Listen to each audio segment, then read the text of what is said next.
우리 주시는 하나님의 말씀 마태복음 12장 1절로 14절까지입니다. 그 무렵에 예수께서 안식일에 밀밭 사이로 지나가셨다. 그런데 제자들이 배가 고파서 밀 이삭을 잘라서 먹기 시작하였다. 바리새파 사람들이 이것을 보고 예수께 말하였다. 보십시오, 당신의 제자들이 안식일에 해서는 안 되는 일을 하고 있습니다. 예수께서 그들에게 말씀하셨다. 다윗과 그 일행이 굶주렸을 때에 다윗이 어떻게 했는지를 너희는 읽어보지 못하였느냐? 다윗이 하나님의 집에 들어가서 제단에 차려놓은 빵을 먹지 않았느냐? 그것은 오직 제사장들밖에는 자기도 그 일행도 먹어서는 안 되는 것이었는데 말이다. 또 안식일에 성전에서 제사장들이 안식일을 범해도 그것이 죄가 되지 않는다는 것을 율법책에서 읽어보지 못하였느냐? 내가 너에게 말한다. 성전보다 더 큰 이가 여기에 있다. 나는 자비를 원하고 제사를 원하지 않는다 하신 말씀이 무슨 뜻인지 알았더라면 너희가 죄 없는 사람들을 정죄하지 않았을 것이다. 인자는 안식일의 주인이다. 예수께서 그곳을 떠나서 그들의 회당에 들어가셨다. 그런데 거기에 한쪽 손이 오그라든 사람이 있었다. 사람들은 예수를 고발하려고 안식의 병을 고쳐도 괜찮습니까? 하고 예수께 물었다. 예수께서 그들에게 말씀하셨다. 너희 가운데 어떤 사람에게 양 한 마리가 있다고 하자.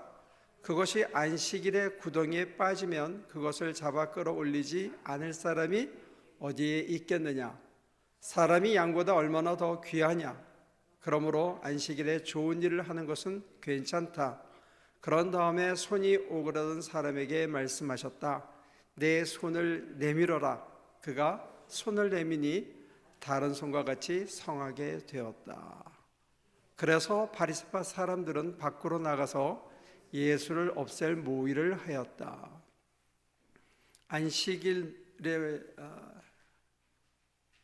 예수님의 제자들이 밭을 지나가다가 시장하니까 이삭을 몇 개 비벼서 먹은 모양이에요.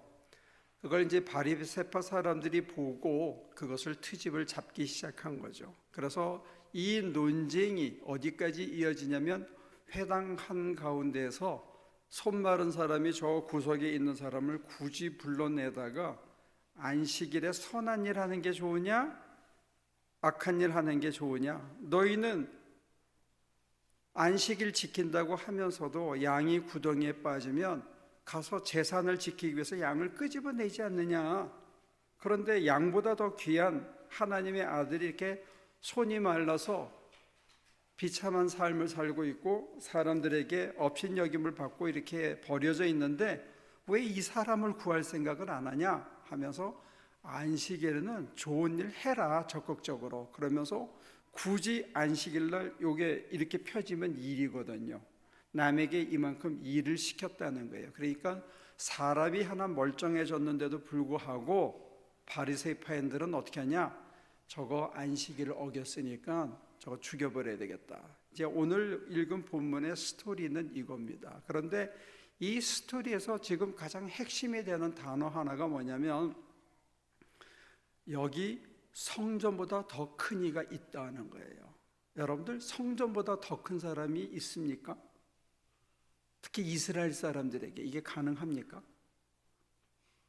성전은 이들의 신앙의 가장 구심점이고 그 성전을 다시 짓기 위해서 정말 피눈물을 흘렸고 성전을 한번 파괴되었을 때 그들의 받은 엄청난 상처, 그 다음에 성전에 있는 보물들을 다 털어가던 그 페르시아들이나 그 바벨론의 그 포로 생활을 자기들이 기억하고 있거든요. 그런데 나이 30이 간 넘은 새파란 청년이 사람들 앞에 뭐라 그러냐? 여기 성전보다 더 큰 이가 있다. 이거 그때 당시에 저 말하고 그 자리에서 돌에 안 맞아 죽은 게 그때 풍습을 생각하면 참 다행이에요. 저 말을 한다는 게 저희가 엄청난 얘기를 한 겁니다.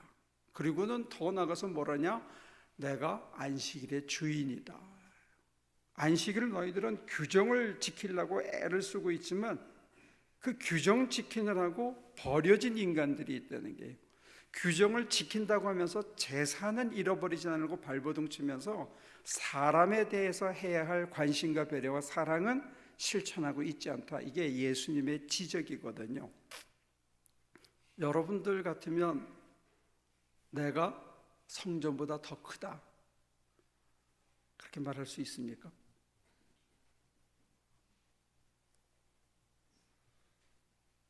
저는 이 말씀을 묵상하고 전해야 되면서 굉장한 부담이 되더라고요. 예수님이니까 이 말씀을 하셨는지 모르죠. 그런데 여러분과 제가 만약에 여기에 해당한다면 여러분들은 이 말씀을 할 수 있겠어요? 내가 사실은 진짜는 내가 성전보다 더 큰 사람인데 지금 내가 이 모양으로 살고 있지만 실제로는 나는 성전보다 더 큰 사람이야. 자신 있게 대답하실 분이 없나요? 근데 이 12장에 보면 성전보다 더 큰 이가 여기 있다, 이 말에 그치는 게 아니고 이 문맥이 뭐로 이어지냐면 이 세대가 기적을 원하지만 내가 보여줄 것은 요나의 기적밖에 없다라고 말씀하시면서 요나보다 더 큰 사람이다 그래요. 당신이. 그리고 이어서 무슨 얘기를 하냐면 내가 솔로몬보다 더 크다. 그래서 이 마태복음 12장에는 성전보다 더 크다, 요나보다 더 크다, 솔로몬보다 더 크다. 누가? 내가. 이게 예수님의 아주 내놓고 하는 증언입니다. 11장에서는 오시기로 하신 이가 당신입니까? 라고 얘기했을 때 직선적인 대답을 해주지 않으셨어요. 그리고는 제자들에게 내 멍에를 쥐고 나를 배워라. 그러면 너에게 쉼이 있다라고 얘기하셨는데 그 멍에를 매는 것 자체가 우리로서는 부담스럽고 힘겹고 버겁다고만 생각하지, 그 멍에가 사랑의 멍에고 그 멍에를 함께 짐으로써 그의 숨결을 듣고 그와 함께 살아가면서 그분의 품성이 내 품성이 되는, 더 이상 종의 영을 받는 것이 아니라 아들의 영을 받는 삶으로 변화되는 게 함께 멍에를 짓는 어떤 의미에서는 영적인 혼례식의 약속이기도 하거든요.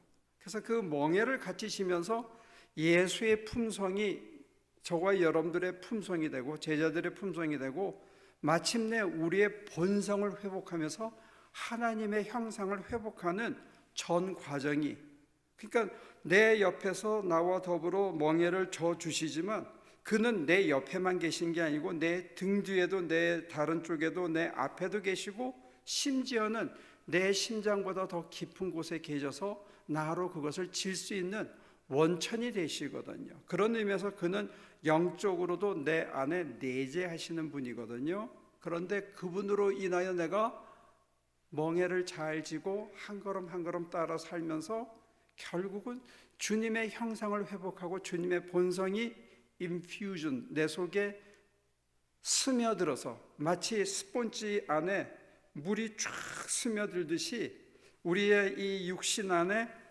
인간성 안에 그의 거룩한 신성이, 양자의 영이 우리 속에 충만히 들어오시는 그런 삶으로 변화된다는 얘기에 이어서 하는 얘기예요.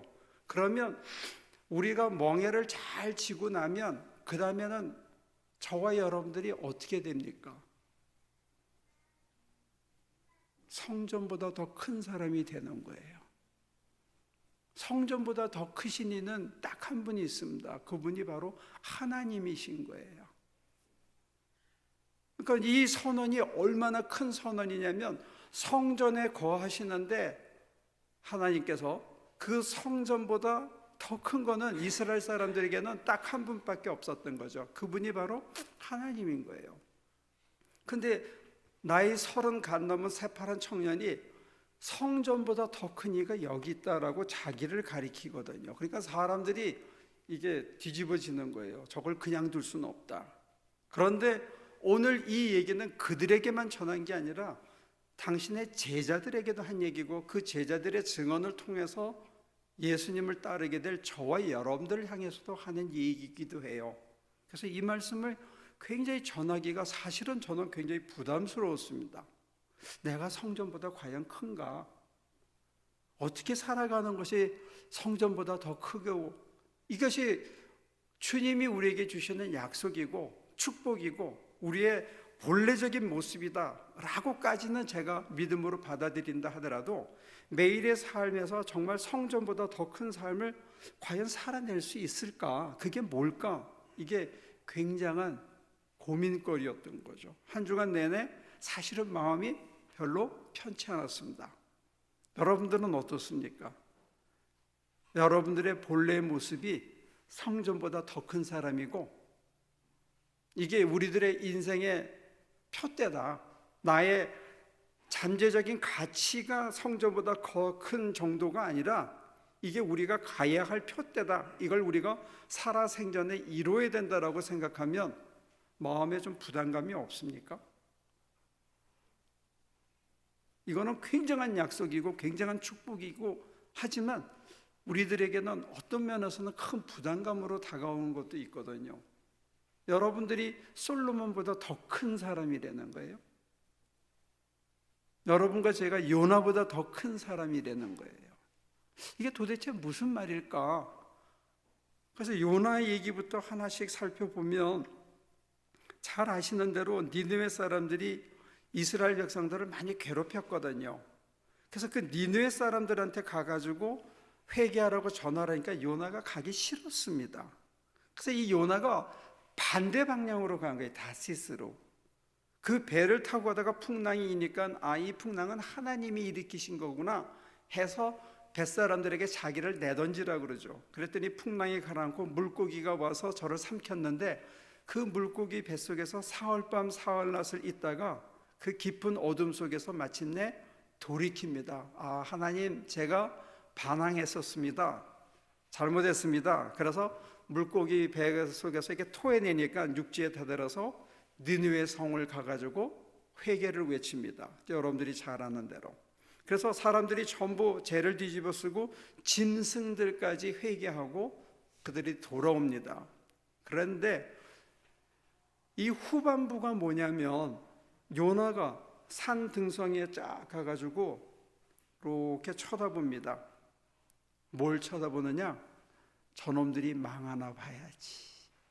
자기가 회개를 외쳐놓고는 이렇게 쳐다보는데 하도 뜨거운데 박넝쿨이 하나 하나님이 만들어주시니까 그 그늘에 앉아서 그 종국을 기다리고 있는 거예요. 망하기를 바라는 마음으로.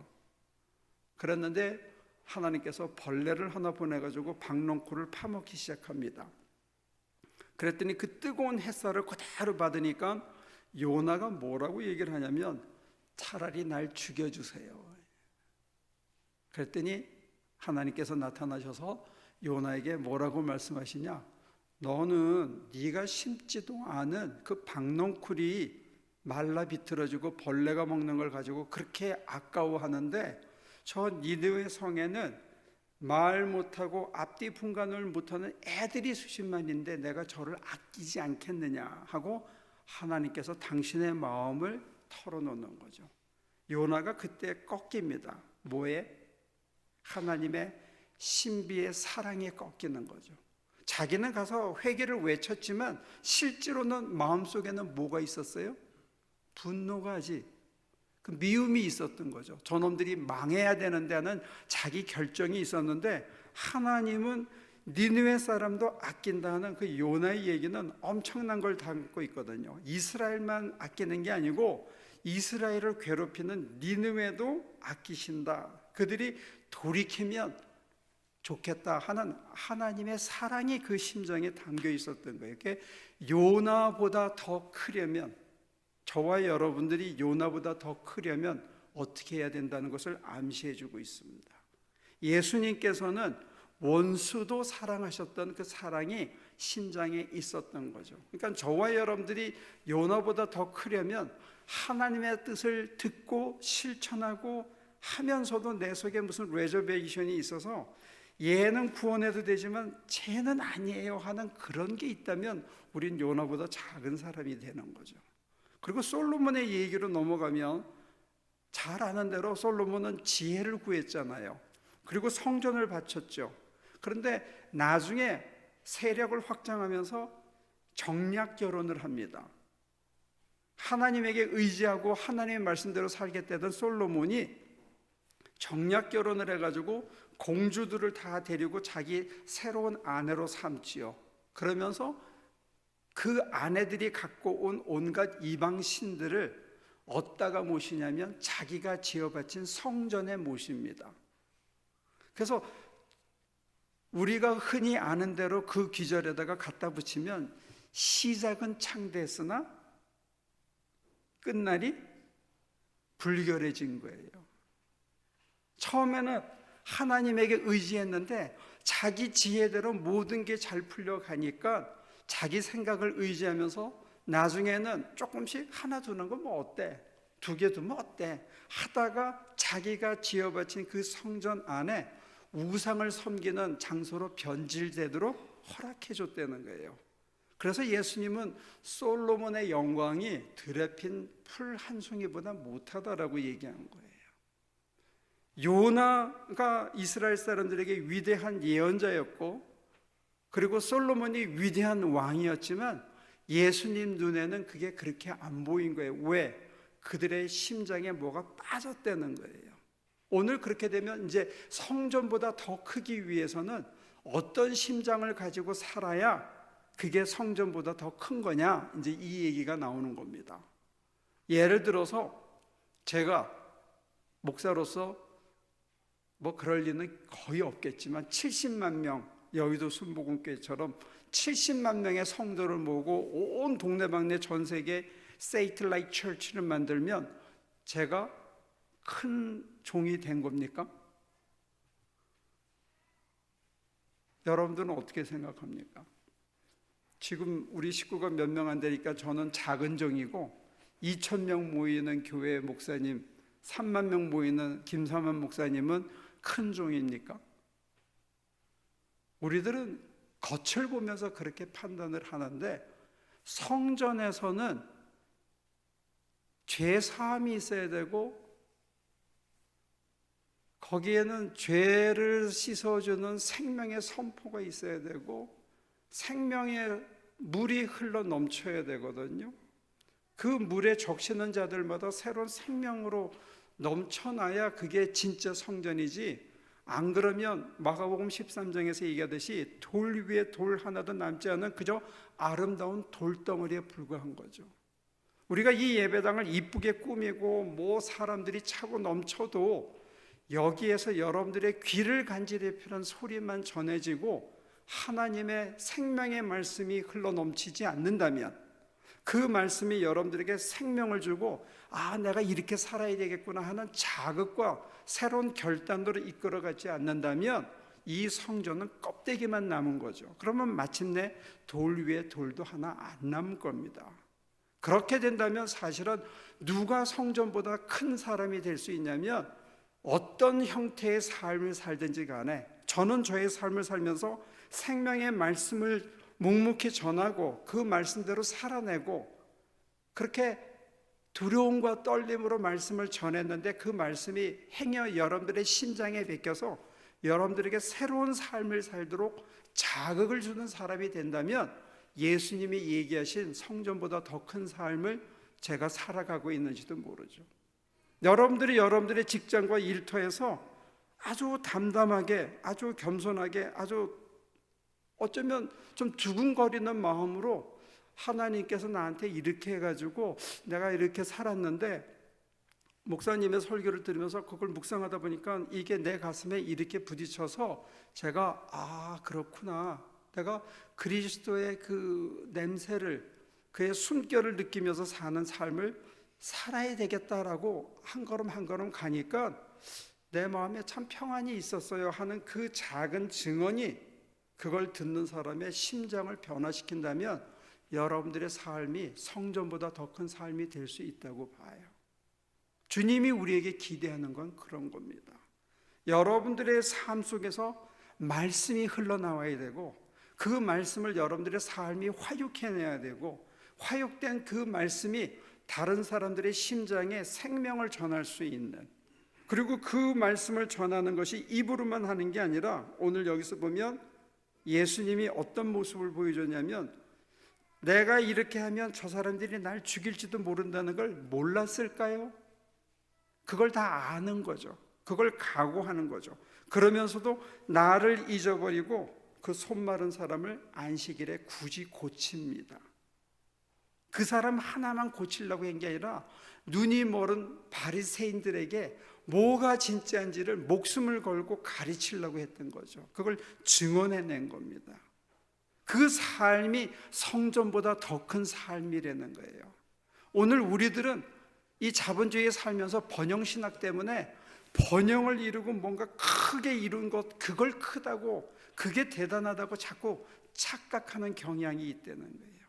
뭐가 빠졌느냐? 사람을 사랑하는 사랑이 빠지고, 그 사람을 살리기 위해서라면 나를 잃어버려도 좋다는 자기 포기, 그거를 하나님의 손에 맡기는 신실한 의존이 사실 우리들에게는 너무 약한 것 같아요. 그러니까 신앙생활을 하면서도 사실 우리 안에 참다운 쉼이 없고 생의 열기가 없고 살아있음에 생기가 빠진 이유는 뭐냐? 저와 여러분들의 이 성전 안에서 생명의 말씀이 흘러나가지 않는 거죠. 여러분들은 와서 구경하면서 말씀을 들으려고만 하지, 여러분들이 성전이고 성전보다 더 크다고 인정받은 사람들인데 성전에서는 뭐가 흘러나가야 되냐? 생명의 말씀이 흘러나가야 되는 거죠. 그 말씀을 여러분들이 살아내야 되고, 살아낸 삶의 감격이, 그 열기가, 그 생기가 다른 사람들의 심장에 부딪히도록 여러분들이 손해보기를 각오해야 될지도 모릅니다.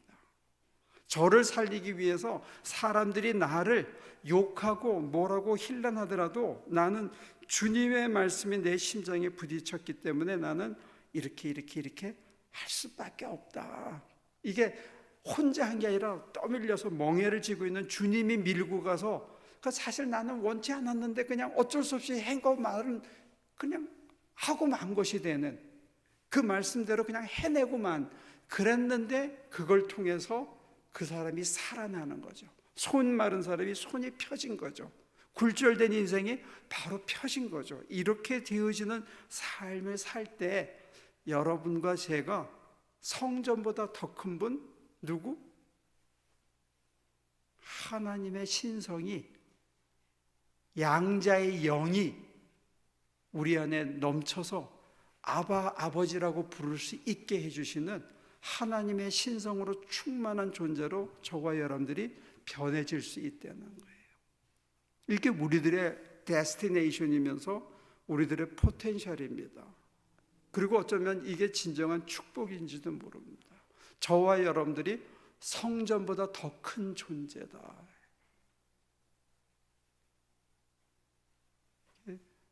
아멘이 나와야 되는데, 저와 여러분들이 이렇게 대단한 존재라는 거예요. 이게 약속입니다. 물론 버겁죠. 멍해처럼 느껴지고 힘겹게 넘어지는데, 멍해를 혼자 지는 게 아니고 주님과 더불어지며 주님의 품성이 우리 속에 덧입혀진다고 생각하고, 그분이 우리 심장에서 영으로 살아계셔서 할 수 없는 우리로 할 수 있게 떠밀어 주신다는 거예요.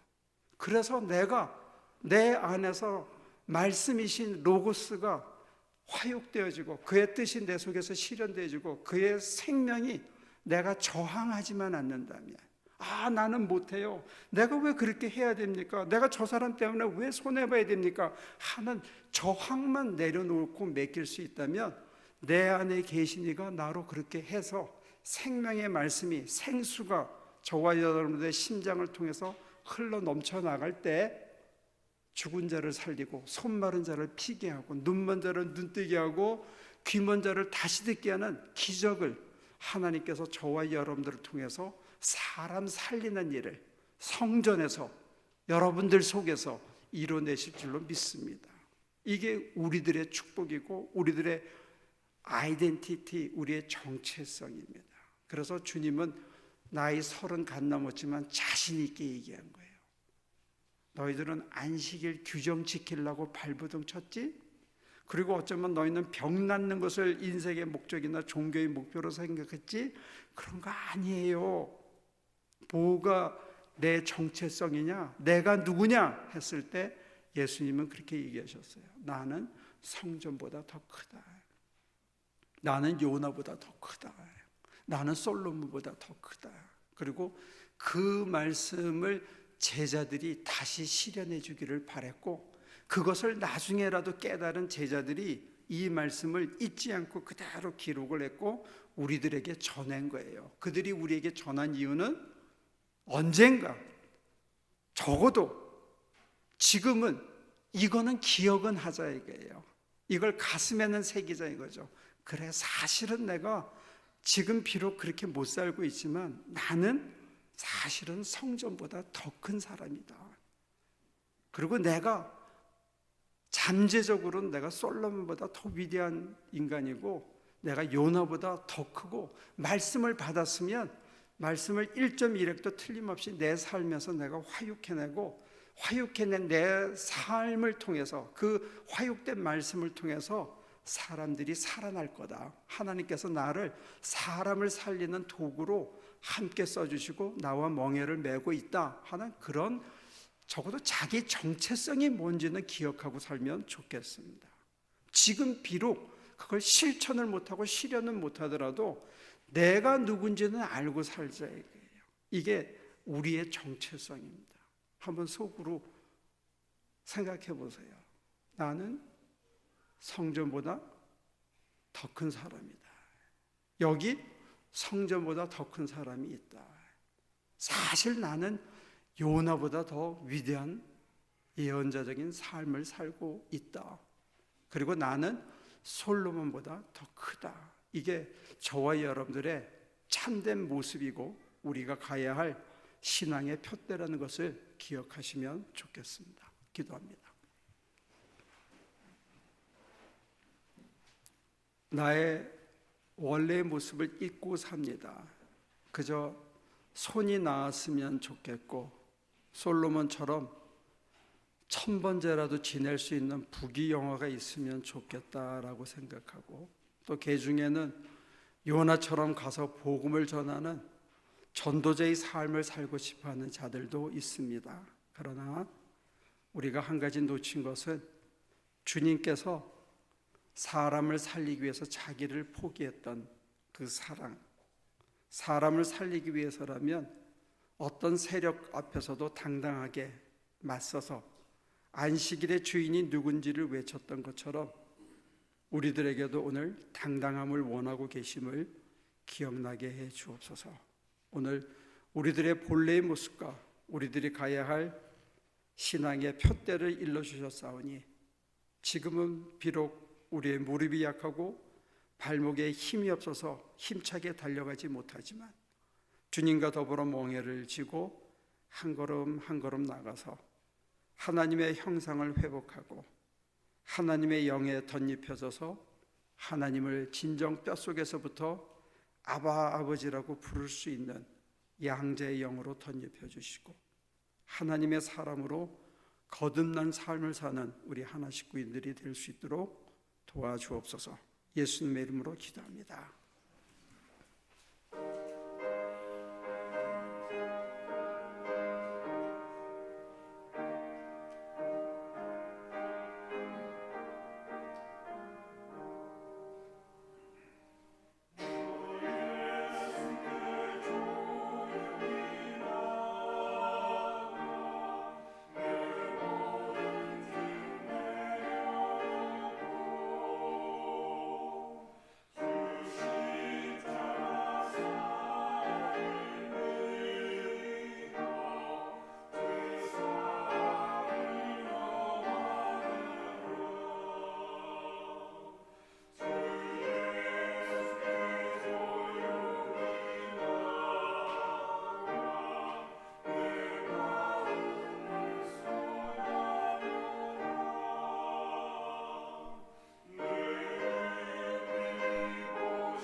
주님을 모신 우리 심장 곧 성전 안에 하나님 대신에 우리의 성공을,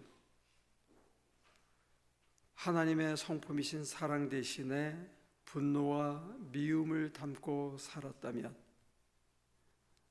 하나님이 우리에게 허락하신 성전보다 더 크고 솔로몬보다 더 크고 요나보다 더 크게 될 수 있는 그리스도의 참 제자로서의 삶을 우리가 살지 못했음을 회개합니다. 우리가 그렇게 위대하게 지음받았고 그런 큰 가능성을 향해서 주님이 멍에를 지워 사랑의 줄에 묶어 우리를 끌고 가시는데, 우리들은 앙탈하고 저항하고 더 쉽고 편한 삶에 안주하려고 했던 것을 고백합니다. 우리의 저항과 우리의 짧은 생각과 우리의 무력함을 이 시간 토로합니다.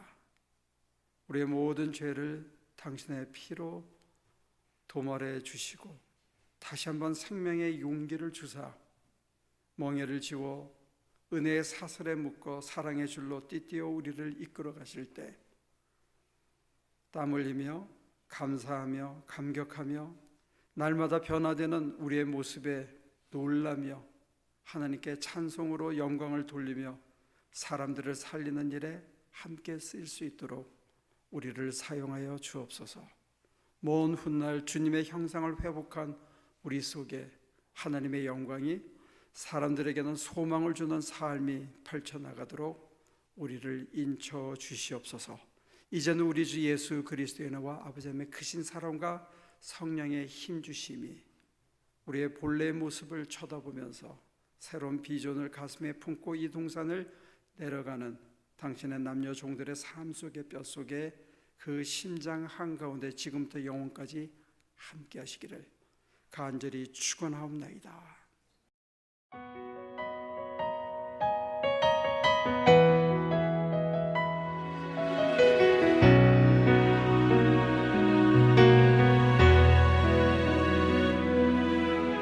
보이지 않는 사랑 찾으려 잡히지 않는 명예 위하여 나는 쉬지 않고 달려왔었네. 그게 참된 삶이라 여긴 채로 세상의 사랑 날 위로 못하고 그 어떤 명예도 날 채울 수 없었네. 하지만 이제 난 들을 수 있네. 나를 향하신 그분의 음성을 사랑한다 하더라. 사랑한다 내 딸아. 내가 너를 굳세게 하리라. 도와주리라. 의로운 오른손으로 붙들리라. 사랑한다 하더라. 사랑한다 내 딸아. 볼지어다 내가 세상 끝날까지 영원히 너와 함께 있으리라.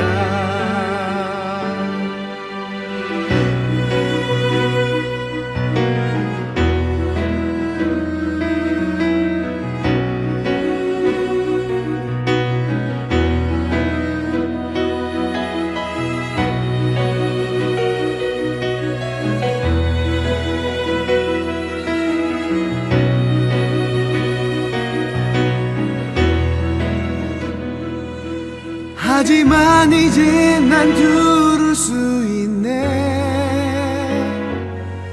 나를 향하신 그분의 음성을 사랑한다 하더라.